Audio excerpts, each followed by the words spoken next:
أنفسنا وإن لم تغفر لنا وترحمنا لنكونن من الخاسرين يا رب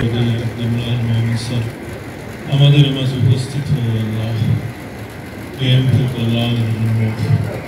Khulna metropolitan পুলিশের বিভিন্ন গুরুত্বপূর্ণ স্থাপনার ভিত্তিপ্রস্তর উদ্বোধন করেছেন পুলিশের ইন্সপেক্টর জেনারেল চৌধুরী আব্দুল্লাহ আল মামুন।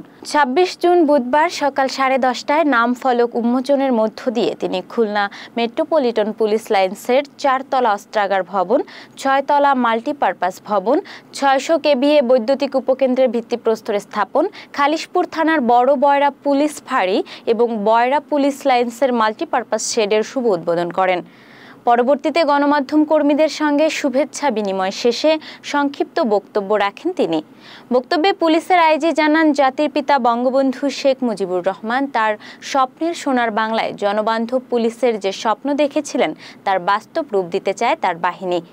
এ সময় সাংবাদিকদের সবসময় পুলিশের পাশে থেকে ইতিবাচক কার্যক্রমের সহযোগিতা কামনা করেন তিনি। অনুষ্ঠানে কেএমপির পুলিশ কমিশনার মোহাম্মদ মোজাম্মেল হক সহ কেএমপির ঊর্ধ্বতন পুলিশ কর্মকর্তা, বিভিন্ন পদমর্যাদার অফিসার, ফোর্স এবং গণমাধ্যম কর্মীগণ উপস্থিত ছিলেন।